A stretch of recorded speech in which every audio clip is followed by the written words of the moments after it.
수능시험 보느라고 한 1년 동안, 2년 동안 고생한 친구들 너무 애썼습니다.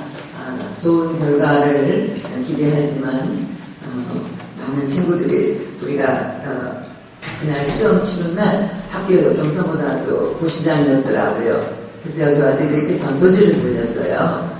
그랬더니 아이들한테 시험 잘 봤냐고 물어봤더니 잘 봤다는 애도 있고 성격이 좀 낙천적인 애들은 네 이러고 가고 또 안 그런 애들은 못 봤다 그러더라고요. 그래요.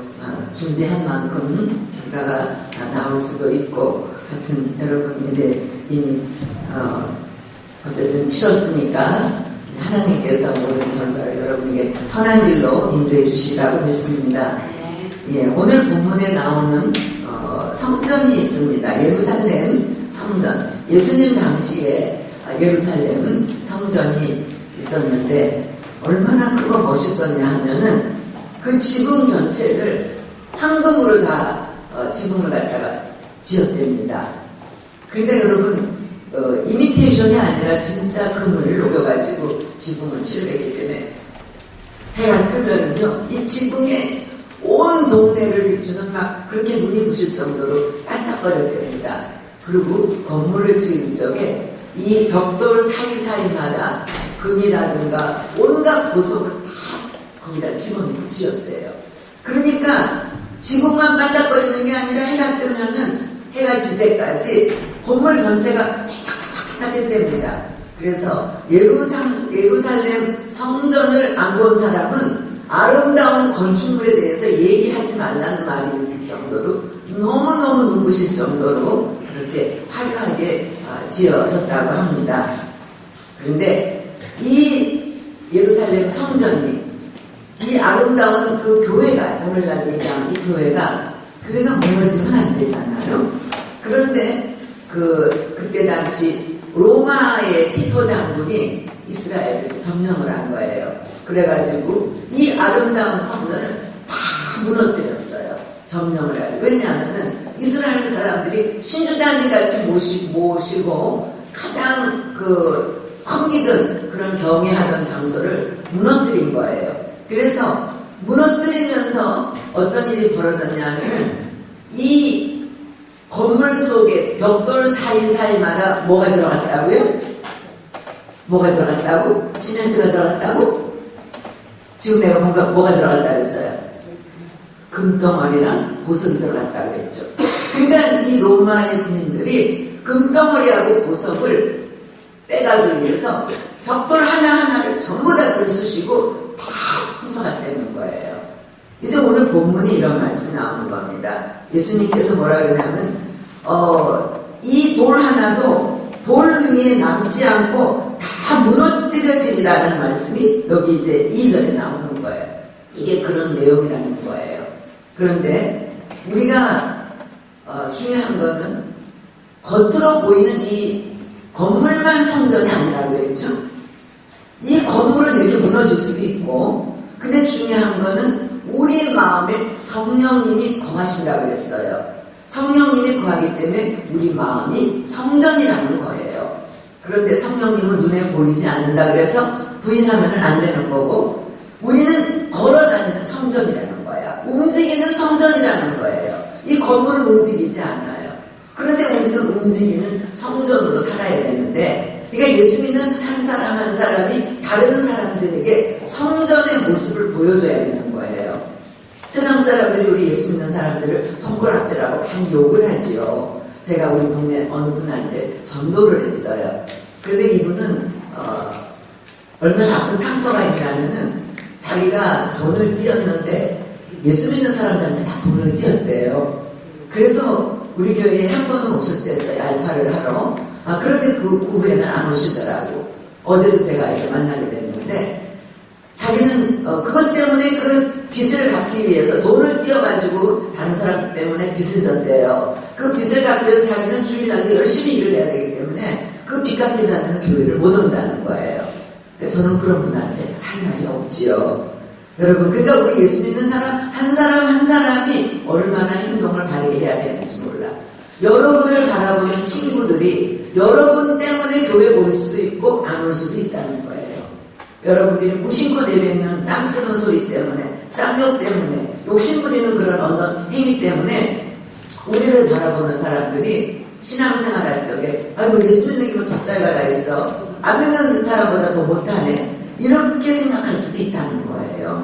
그래서 우리 몸이 성전이라는 것을 기억해야 됩니다. 그러니까 성전은 겉으로 그렇게 멋있게 금덩어리를 바르고 금을 갖다가 벽돌 사이에다가 끼웠어도 이 화려한 거는 아무 문제가, 아무 의미가 없다는 거예요. 중요한 건 뭐예요? 우리의 내면이 중요하다는 거예요. 여러분, 겉으로 우리가 이쁘게 생기고 키도 크고 뭐 미니스카트 입고 짝달라붙는 바지 입고 그렇게 과시한다고 해서 누가 나를 보고 예수 믿을 사람 없어요. 그렇죠? 쟤 너무 멋있게 생겼어. 그런다고 누가 나보고 예수 믿을 사람 없어요. 그러나 그 사람에게 말하는 거라든가 행동이라든가 모든 매너가 너무나 괜찮고 따뜻하고 친절하고 마음에 들면, 야, 제가 예수를 믿는 애가 너무 괜찮다, 나도 한번 믿어볼까? 이런 생각을 사람들이 가질 수 있어요. 근데 외모를 보고 나도 예수 믿겠다는 사람들은 거의 없다는 겁니다. 그렇기 때문에 우리는 하나님 보시기에 아무리 아름다운 성전일지라도 무너질 수가 있는데 왜 무너졌느냐? 이스라엘 사람들이 그 성전에서 그때 구약시대 때는 제사를 드렸잖아요. 그래서 제사를 드릴 적에 제물이 있었다 그랬죠. 소라든가 양이라든가 비둘기가 제물이었어요. 그런데 멀리서 오는 사람들이 이스라엘, 예루살렘까지 그거를 갖다가 전라도라든가 경상도라든가 에서 오는 사람들이 서울에까지 와서 그 짐승을 끌고 서울까지 와서 예배를 드릴 수가 없었던 것처럼 돈을 가지고 예루살렘 성전 문막 끝에서 짐승을 사고 팔고 했어요. 그러다 보니까는 이제 그런 데서 뇌물 거래가 있었고 부정부패가 생기기 시작했던 거예요. 그러니까 하나님 보시기에 거룩해야 될 성전에서 사람들이 돈거래를 하고 성전 바깥에는 막 짐승 뭐 잡을 때 막 시끄러운 소리 뭐 이런 소음으로 시장바닥까지 왁자지를 했어요. 그러면서 사람들이 그 내용은 없고 형식만 남은 거예요. 그러니까 형식적으로 와서 예배를 드리는 것을 하나님이 도저히 보실 수가 없었던 거예요. 그래서 로마의 티토 장군을 들어서 이렇게 멋있게 생긴 성전이 지은 지 7년 만에 무너졌다는 거 아닙니까? 지은 지 7년밖에 안 됐는데 이 성전을 티토 장군이 자기 부인들을 데리고 들어와가지고 다 무너뜨렸어요. 여러분, 아무리 비싼 돈으로 치장을 한 교회일지라도 하나님 보시기에 잘못됐으면 거룩함을 잊어버리면 주님이 이렇게 외국 사람을 들어서 무너뜨릴 수 있다는 거예요. 그러면 우리는 성령님이 거하는 내 몸이 성전인데 우리도 어느 날 하나님이 무너뜨릴 수 있다는 거예요. 여기 보니까 2절에 너희에게 이르노니 돌 하나도 돌 위에 남지 않고 다 무너뜨리리라. 여러분, 하나님 보시기에 거룩하지 못한 성전은 무너져야 돼요. 진실하지 못하고 거짓과 허영과 외식과 그 모든 그 불의와 탐욕과 미움과 이런 가증한 것들로 우리 속에 가득 차 있을 때는 주님이 어느 날 무너뜨릴 수가 있다는 겁니다. 우리는 자존심으로 똘똘 뭉쳐 있어요. 우리의 자존심, 우리의 자만심, 남을 무시하는 거, 나는 이런데 나보다 수준이 못한 사람들을 우습게 여기고 깔보고 지금 우리나라에 많은 그 다민족이 와 있죠. 그래서 많은 나라들 동남아시아 사람들이 와 있는데 우리는 얼마나 그들을 인격을 유린을 하고 발로 짓밟고 무시하는지 몰라요. 지금 이제 초등학교에 그 필리핀 아이들도 많이 가 있어요. 베트남 아이들도 많이 가 있고. 그런데 그런 애들은 솔직히 우리가 걔네들을 동등한 인격으로 대우해주기보다는 마음속으로 은근히 깔보고 경멸하잖아요. 그러니까 하나님은 내가 남을 무시하고 조롱하고 깔보고 경멸하는 이런 것들을 다 보신다는 거예요. 그렇기 때문에 주님은 이 성전이 내 마음속에 온갖 가증한 거, 부패함과 이런 그 악독한 것을 가득 차 있을 때 어느 날 주님이 무너뜨린다는 거예요. 우리가 요번 엊그저께 설할 때 어느 영상을 보게 됐어요. 이분은 이제 예수전도단이라고 하는 선교단체에서 강사로 있는 분인데 이분이 이제 재정 강의를 하는 분이에요. 그래서 굉장히 탁월하게 메시지가 좋아서 지금 많은 사람들이 이 내용을 보고 은혜를 받고 있어요. 요번에 우리 고3 우리 친구들 그날 시험 보고 긴장이 풀어져서 못 나온 것 같아요. 집에 가서 꼭 보세요. 김미진 간사라는 분인데 우리 모든 사람들이 다 보면 굉장한 영적인 도전이 될 겁니다. 이분은 엄청나게 돈을 잘 벌었대요. 안경점도 몇 개씩 여러 개씩 갖고 있고 빌딩도 갖고 있고 예수도 잘 믿는 사람이었어요. 그래서 교회에 헌금 내리기 있으면 수표로 1억을 촥촥 긁어가지고 그것도 무명으로 냈답니다. 그런데 나중에 사람들에게 자연스럽게 그거 김미진 집사가 헌금한 거야 이렇게 드러날 정도로 아주 교묘하게 무명으로 내서 안 그런 척하다 겸손을 떨다가 은근히 이제 그걸 자기가 밝히면 뒤에서 밝혀가지고 어머 김미진 집사가 대단한 여자야 이렇게 사람들 앞에 이제 높임을 받았던 그런 사람이었어요. 그런데 빚보증을 잘못 써줘가지고 자기가 그 가지고 있던 모든 건물이라든가 돈이라든가 뭐 집은 말할 것도 없고 자기가 누워 자고 있던 침대까지 다 빼앗기게 됐답니다. 그러니까 완전히 거지가 된 거예요. 쫄딱 망해가지고 거지가 돼가지고 이제 이 사람이 나중에 어디까지 망해 이제 내려가게 됐냐면은 먹을 게 없어가지고 밥에다가 반찬이 없어 김치도 없어. 그래서 간장 하나 들고 거기다가 참기름 한 병 가지고 그래가지고 밥을 비벼 먹었대요. 나중에는 참기름도 떨어져서 간장에다가만 밥을 비벼 먹고 나중에는 그 간장 외간장도 떨어져가지고 국간장에다가 밥을 비벼 먹으면 너무 짜더래. 그래서 그 국간장에다가 물을 타가지고 밥을 말아 먹을 정도로 그렇게 가장 높은 데서 가장 밑바닥까지 떨어졌던 사람이에요. 그건 뭐예요? 그 사람은 무너진 거예요. 하나님이 무너뜨렸어요. 빚보증을 잘못 써줘가지고 그렇게 쫄딱 망할 줄 몰랐던 거예요. 여러분 그렇게 자기 과시와 허영과 교회에서 헌금도 잘하고 아프리카에 사람들이 물이 없어서 굶어 죽는다니까 그럼 우물을 파줍시다 그래가지고 3천만 원씩 헌금 척척하고 근데 다른 거는 교회에서 뭐 헌금 내리기 있으면은 그냥 말도 안 하고 하던 사람이었어요. 그럼 그렇게 열심히 잘했는데 그런 사람은 축복을 많이 받아야 되잖아요. 그럼에도 불구하고 그렇게 갈거지가 됐다는 겁니다. 그건 왜 그래요? 겉으로 드러나게 남들에게 헌금 많이 하고 교회 봉사 많이 한 집사처럼 보였을지 모르지만 그 내면에는 내가 사람들 앞에 영광을 받고 김미진 집사 대단한 여자야 훌륭해 신앙도 좋고 얼굴도 이쁘고 이런 소리 듣고 싶은 게 너무나 머리끝까지 찼었기 때문에 하나님이 그 사람을 무너뜨렸다는 겁니다. 여러분 우리 인생도 겉으로 내가 어떤 직분을 가지고 있는 거 내가 교회에서 무슨 일을 하는 거 이게 하나님 보시기에는 별로 특별히 중요하지 않다는 거예요. 주님은 우리의 나의 껍데기 모습을 보는 분이 아니라 하나님은 나의 내면을 보시는 분입니다. 오늘날 대학에 들어가면 좋은 직장 들어가기 위해서 어떻게 해요? 많은 스펙을 쌓지요. 그렇죠? 많은 스펙을 쌓습니다. 외국어는 기본이고 그렇지만 주님이 너의 스펙 가지고 내 인격을 측정하는 분이 아니고 나의 스펙 때문에 주님이 나에게 복을 주는 분이 아니라는 거예요.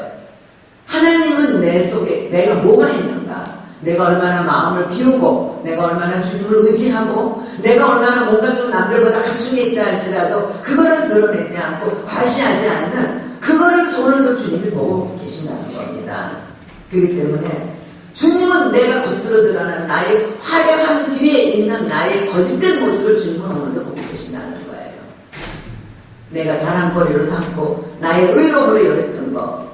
그러니까 우리가 주님이 없는 그 종교의식만 남은 이 신앙생활을 하나님이 무너뜨린다는 거예요. 그래서 하나님은 각 사람이 아끼는 거 모든 사람이 절대로 놓지 않으려고 하는 이 모든 것들을 무너뜨린다는 거죠. 여러분 이 예루살렘 성전은 무려 80년에 걸쳐서 지어졌는데 7년 만에 무너졌어요. 하나님은 우리를 하루아침에 망하게 하시는 분이 아니에요.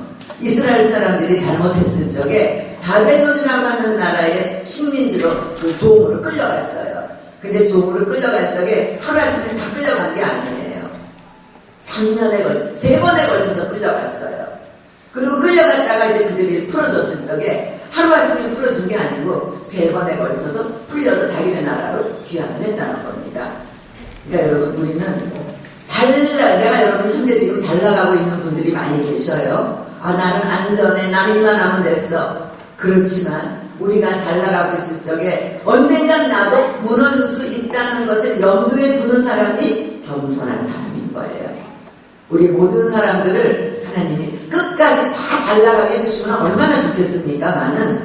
그런데 우리는 내가 무너질 수 있다 있다고 깨닫는 게 겸손한 사람이에요. 그래서 우리는 진정한 그리스도인들은 나의 약점, 나의 허물, 나의 수치를 볼 줄 알아야 돼요.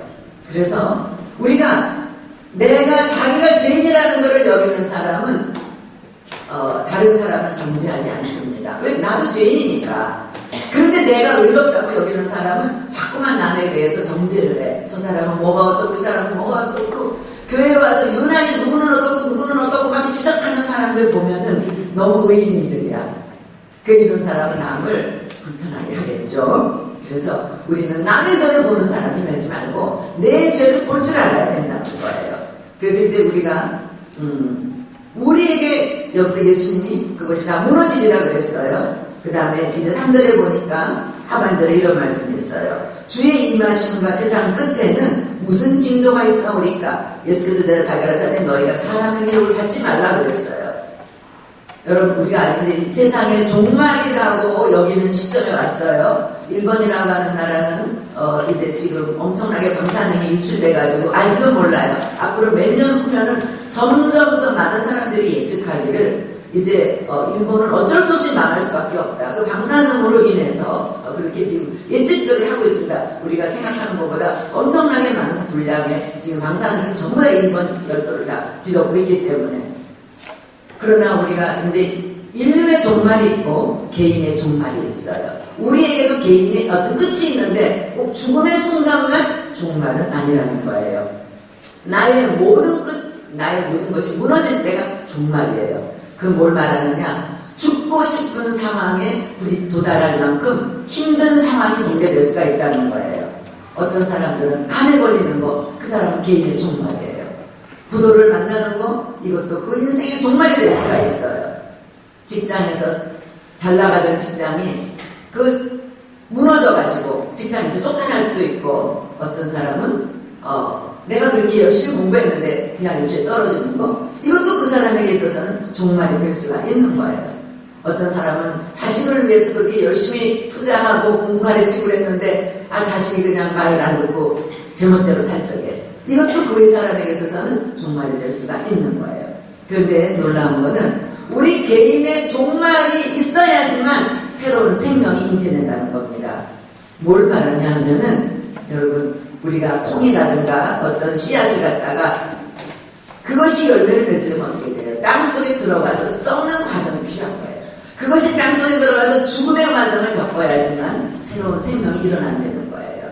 그러니까 우리 모든 사람들이 영적인 종말을 맞이할 수가 있어요. 인간적으로 정말 이제는 끝이다라고 여길 수 있을 만큼 힘든 시간을 맞닥뜨릴 수가 있는 거예요. 그런데 그때가 내 인생의 끝이 아니고 그때야말로 주님을 만나는 시간이라는 겁니다. 할렐루야. 제가 여러분들에게 간증했댔어요. 제가 수련회 가서 내가 언제 주님을 만나느냐, 제가 죽으려고 자살을 마음에 먹고 결정을 내리기 전에 한 달 전에 내가 기도했어요. 내가 내 인생에 죽으려니까 너무 아깝고 억울해. 그래서 내가 한 달 동안 기도하고 내가 죽음의 시간을 한 달으로 늦췄어요. 한 달 일찍 죽으나 한 달 늦게 죽으나 별 차이 없겠다 싶어가지고. 그런데 그때 주님이 저를 찾아오셨다는 거예요. 그러니까 내가 죽으려고 마음 먹었을 적에 내가 주님을 만났던 것처럼 우리 개인의 종말이 있지만 그러나 그것이 인생의 끝장이 아니라는 거죠. 그때가 바로 주님이 나를 찾아오는 시간이고 바로 주님을 만나는 시간이라는 거예요. 그래서 여기 보니까 사람들의 미혹을 받지 말라 그랬어요. 미혹이라는 건 뭐냐면은 죄로 이끌림을 받는 게 미혹이에요. 그러니까 네가 사람들에게 미혹당하지 말아라. 여러분, 미혹당한다는 건 나쁜 말이죠. 그러니까 사람들에게 네가 우리가 때때로 그래요. 우리가 주일날 나가서 일요일도 나가서 근무를 하면 얼굴을 갑절로 가질 수 있어. 이런 말을 할 수도 있어요. 누군가가. 우리가 예배를 좀 빼먹을 수밖에 없는데 주일날 학원에 가면은 내가 그 학원에 가서 그 공부를 하면은 내 성적이 올라갈 수 있어. 우리가 그게 미혹당하는 거란 말이에요. 여러분, 주일을 범하면서 하는 어떤 일도 하나님은 복을 주시지 않습니다. 우리가 월급을 조금 받더라도 수입이 조금일지라도 내가 공부를 다른 날 더 할 망정 주일날까지 그 학원에 가서 공부를 하고 과외를 하고 그러면서까지 공부한다 그래서 하나님이 내 인생에 축복하지 않는다는 거예요. 지금 당장은 어떻게 좋아 보이는 것처럼 보일 수 있을지 모르겠지만, 그러니까 여러분, 우리가 미혹이라는 거는 우리의 신앙을 파멸로 이끄는 게 미혹이라는 거예요. 이건 너희가 사람들의 미혹을 받지 말래요. 네가 사람들의 그 신앙에 너의 신앙을 간직하려면 사람들은 조심하려는 거예요. 어떤 사람은 나를 신앙으로부터 멀어지게 하는 친구도 있고, 어떤 사람은 나를 신앙생활을 잘하도록 가깝게 이끌어가는 친구도 있다는 거예요. 그래서 이제 여기 예수님 당시에는 어떤 일이 있었냐면 유대 백성들은 메시아가 오기를 고대하고 있었어요. 왜냐하면 로마의 식민지였기 때문에. 그래서 이 식민지에서 자기네들을 건져줄 메시아를 기다리고 있었거든요. 그런데 그래서 그때 당시 거짓 그리스도들이 많이 있었답니다. 거짓 메시아, 내가 하나님의 아들이야 이러고 나타나는 사람들이 예수님 당시에도 많이 있었대요. 여러분, 전 세계에 거짓 그리스도, 이거를 적그리스도라 그래요. 거짓 그리스도가 300명 정도 있답니다. 그 중에 대한민국에 몇 명 있는 줄 아세요? 대한민국에, 한국에만 80여 명이 있대요. 자칭 예수 그리스도, 자칭 제일 예수라는 사람들이. 그런데 그걸 사람들이 모르고, 사람이 내가 자칭 예수라 그러는데 쫓아가는 사람들이 있는 게 이게 문제입니다. 여러분 이제 대학교 들어가고 그러다 보면은 이제 신앙생활을 여러분들이 학교 안에서도 신우회가 있고 캠퍼스 뭐 CCC라든가 이제 종교단체에 여러분이 학교 들어가면은 어떤 영적생활하는 그런 모임에 가입을 하게 될 거예요. 근데 여러분 대학교 안에도 통일교도 다 있고 여호와의 증인도 있고 신천지도 있고 온갖 인간이 대학교에 들어와 있어요. 여러분 성경 공부한다 해서 무조건 따라가면 안 됩니다. 학교 가가지고 이제 건의를 보니까 굉장히 성경 공부를 하고 싶은 얼굴인데 조심해서 가야지 돼. 원국에도 조심해서 다녀야지 돼. 신천지가 나 신천지야 이렇게 나타나지 않는다는 거예요. 미혹받지 말라 그랬어요. 성경 공부 좀 하자고, 성경에 대해서 알고 싶지 않냐고 이러면서 접근해요, 신천지가. 그래서 가서 들어보니까 너무나 아주 귀에 쏙쏙 들어오고 혁신적이고 재밌거든요. 그러니까 여러분들이 아무리 좋은 성경 공부 모임이 있다 해도 그 정체를 분명하게 알고 가시기 바랍니다. 그래서 교회 와서 꼭 물어보셔야 돼요. 내가 이런 데가 있는데 가도 되는지. 그래서 여러분, 우리는 미혹을 받을 수 있는 게 뭐냐? 이단들에게만 미혹을 받는 게 아니라 돈의 미혹을 받을 수도 있다는 거예요. 우리가 왜 돈이 구세주예요? 어떤 사람은 불법을 행하기도 해요. 지난번에 뉴스를 보니까 토플 시험 잘 보기 위해서 손에다가 붕대를 막 감았더라고. 왼손에다가 팔이 부러진 것처럼. 혹시 보신 사람 있어요? 기부스에다 감아놓고 여기다가 살짝 그 사진 찍는 걸 갖다 집어넣었어. 그래서 문제를 다 찍어가지고 바깥으로 유출시키면 밖에 있는 사람이 이 문제를 보고 얼른 답을 갖다가 알려줘요. 귀에다가 또 조그만하게 통할 만한 그 귀걸이 같은 걸 딱 끼웠어요. 그냥 여기다 내가 막 말을 해주는 거야. 이게 여기다가 기부스에다가 여기다가 딱 사진 촬영기에다가 끼우고. 그런데 적발이 된 거야. 아주 수법도 교묘하죠. 여러분, 이렇게 해서 불법을 저질러가지고 토플시험 100점 맞아서 그 인생이 절대로 잘 되는 게 아니라는 겁니다. 그러니까 여러분, 중요한 거는 우리는 구세주 되시는 예수님을 만나야지 돼요. 많은 사람들이 돈이 구세주로 알고 있어요. 좋은 직장이 나의 구세주가 아니에요. 그래서 우리는 가난해도 망해도 병들어도 그 사건을 통해서 내가 주님을 만날 수 있다면은 그 인생은 복된 인생이라는 겁니다. 그래서 우리는 나의 인생이 무너질 수가 있지만 그 무너진 현장에서 예수님을 만나는 우리 모두가 되시기를 예수님 이름으로 축원합니다. 아멘. 할렐루야. 기도합시다.